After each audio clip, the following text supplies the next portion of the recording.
आज बात बिहार विधानसभा चुनाव को लेकर, आज बात बीजेपी की प्रतिष्ठा को लेकर, आज बात प्रशांत किशोर की राजनीति और रणनीति को लेकर, और आज बात उम्मीदवारी को लेकर। विधानसभा चुनाव बीत चुका है, लेकिन फिर भी हम विधानसभा चुनाव की चर्चा इसलिए कर रहे हैं कि बीजेपी के राष्ट्रीय अध्यक्ष नितिन नवीन ने जो सीट खाली की है उसके लिए उपचुनाव की तारीख आ गई, और ये उपचुनाव बीजेपी के लिए प्रतिष्ठा का चुनाव है। आप देखना शुरू कर चुके हैं न्यूज फॉर नेशन, मैं हूं आपके साथ धीरेन्द्र। जिस सीट को बीजेपी के लिए अपराजेय माना जाता है, जो सीट, जो विधानसभा क्षेत्र लंबे समय से बीजेपी का गढ़ रहा, जिस विधानसभा क्षेत्र का प्रतिनिधित्व करते करते एक विधायक मंत्री बना और मंत्री के बाद सीधे पार्टी का राष्ट्रीय अध्यक्ष बन गया, वो सीट आज खाली है और उस पर उपचुनाव होने तय हैं। तारीखों की घोषणा हो गई है। 6 तारीख से लेकर 13 तारीख तक, जुलाई में 6 जुलाई से लेकर 13 जुलाई तक नॉमिनेशन का डेट है। 16 तारीख तक नाम वापस लेने का डेट है। 30 जुलाई को मतदान होगा और 3 अगस्त को मतों की गिनती होगी। विशुद्ध शहरी क्षेत्र है। समस्याएं शहरी, नाला नली, स्लम, सड़क जाम, ऐसी समस्याएं हैं जो शाश्वत है। कोई विधायक जीत के इन चीजों को खत्म नहीं कर पाता है। आश्वासन जरूर देता है कि मैं जीत जाऊंगा तो राजापुर पुल का जाम खत्म हो जाएगा, मैं जीत जाऊंगा तो अमुक जगह से स्लम खत्म हो जाएगा, मैं जीत जाऊंगा तो मंदिरी की समस्या दूर हो जाएगी। लेकिन लोग जीतते जाते हैं, मंदिरी की समस्या, राजापुर पुल जाम की समस्या यथावत है, कहीं कोई परिवर्तन नहीं। मतदाताओं को कोई फर्क नहीं पड़ता, क्योंकि शहरी मतदाता नीति और राजनीति के आधार पर वोट करते हैं, समस्याओं के आधार पर कम वोट करते हैं। अगर जातिगत हिसाब से देखा जाए तो सवर्ण बहुल क्षेत्र है ये, और सवर्णों में भी कायस्थों की बहुलता है। नितिन नवीन स्वयं कायस्थ जाति से हैं। इसके पहले इस क्षेत्र का प्रतिनिधित्व उनके पिताजी किया करते थे। हालांकि उस समय इसका नाम बांकीपुर विधानसभा नहीं था, लेकिन एरिया यही था। मुस्लिम आबादी 8 से 10% के आसपास में, अगर जो बिल्कुल गिनती के हिसाब से कहें, जो कि बहुत स्पष्ट नहीं है, लेकिन ओबीसी आबादी भी ओबीसी आबादी भी आपको शेड्यूल कास्ट आबादी 7 से 8% के आसपास में, और ओबीसी आबादी बहुत ज्यादा स्पष्ट नहीं है कि कितनी है कितनी नहीं है। लेकिन सवर्ण बहुल क्षेत्र, और उसमें भी कायस्थ बहुल क्षेत्र इसको माना जाता है, कायस्थों का गढ़ माना जाता है। इसलिए हर हाल में चर्चा यही होते रही कि नितिन नवीन ने जिस सीट को छोड़ा है वहां से कोई कायस्थी उम्मीदवार बीजेपी की ओर से होगा।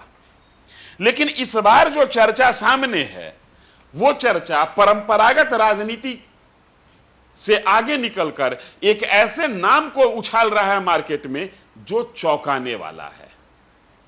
नील रतन घोष, उम्र 60 से अधिक, नितिन नवीन के पिता नवीन किशोर सिन्हा के सहयोगी हुआ करते थे, अपनी जवानी के दौर में फुटबॉल प्लेयर रहे। इनकी चर्चा हो रही है कि ये बीजेपी के राष्ट्रीय अध्यक्ष नितिन नवीन के पसंदीदा उम्मीदवार हैं, और अगर इनका नाम सामने आया बीजेपी की ओर से तो यकीनन लिख के रख लीजिए, इनको चुनौती देने के लिए जन स्वराज पार्टी के सर्वेसर्वा प्रशांत किशोर खुद मैदान में आएंगे। क्योंकि प्रशांत किशोर की पार्टी की ओर से बार बार यह संकेत दिया जा रहा है कि बांकीपुर विधानसभा उपचुनाव को लेकर जन स्वराज पार्टी आक्रामक है और इसको बहुत गंभीरता से ले रही है। और जन स्वराज पार्टी का यह मानना है कि अगर बीजेपी के गढ़ में बीजेपी को हरा दिया तो बिना कहे सुने, बिना किसी से सर्टिफिकेट लिए बिहार में विपक्ष की मान्यता उसको मिल जाएगी। और अगर जन स्वराज से कोई उम्मीदवार बीजेपी के गढ़ में बीजेपी को हरा सकता है तो सिर्फ और सिर्फ प्रशांत किशोर हो सकते हैं। लिहाजा यह कहा जा रहा है कि प्रशांत किशोर बांकीपुर विधानसभा उपचुनाव के अखाड़े में उतर सकते हैं। हालांकि प्रशांत किशोर की पार्टी पिछले बार इस विधानसभा चुनाव में अपना उम्मीदवार उतारी थी और उस उम्मीदवार को 4.92% वोट आए थे। वहीं नितिन नवीन को, जो कि बीजेपी के उम्मीदवार थे, 62.6% वोट आए थे और आरजेडी की उम्मीदवार रेखा गुप्ता को 29.55% वोट आए थे। अब यहां से थोड़ा सा आपको कास्ट इक्वेशन का भी गणित समझ में आ रहा होगा। रेखा गुप्ता को अगर 29.55% वोट आए, वो भी आरजेडी की टिकट पर, तो यकीनन जो ओबीसी वोट में ब्लाइंड वोटर है, जो पार्टी के आधार पर वोट करता है, वो वोट रेखा गुप्ता के साथ रहा। कुछ एक इलाकों में यादव जाति की बहुलता है। मैंने बताया आपको कि 8 से 10% मुस्लिम आबादी भी है।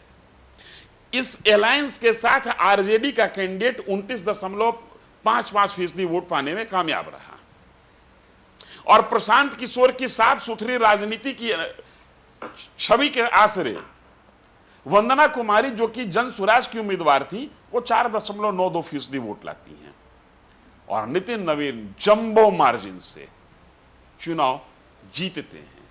लेकिन इस बार जो चर्चा है, अगर जो नील रतन घोष को टिकट मिला तो प्रशांत किशोर मैदान में होंगे। नील रतन घोष के अलावा जो चर्चा है वो है अभिषेक बंटी की। ये प्रदेश स्तर पर पार्टी के उपाध्यक्ष हैं, युवा मोर्चा में रह चुके हैं, ये भी कायस्थ जाति से आते हैं। इसके अलावा प्रायोगिक प्रयोगधर्मी राजनीति के हिसाब से अगर देखें तो एक भूमिहार नेता भी उम्मीदवारी करना चाहते हैं और वो भी पार्टी में सक्रिय हैं। टिकट लेने के लिहाज से मिलेगा नहीं मिलेगा कहना मुश्किल। नाम है राजीव कुमार। कांग्रेस यहां पर मैदान में नहीं है। कांग्रेस को इस सीट से कोई लेना देना नहीं है अभी तक, चूंकि पिछले विधानसभा चुनाव में गठबंधन के तहत इस सीट को कांग्रेस ने आरजेडी को दे दिया था, इसलिए कांग्रेस की सीधी कोई दावेदारी नहीं बनती है। और रहा सवाल कम्युनिस्ट पार्टियों का, तो कम्युनिस्ट पार्टियों का शहरों में कोई खास वजूद है नहीं।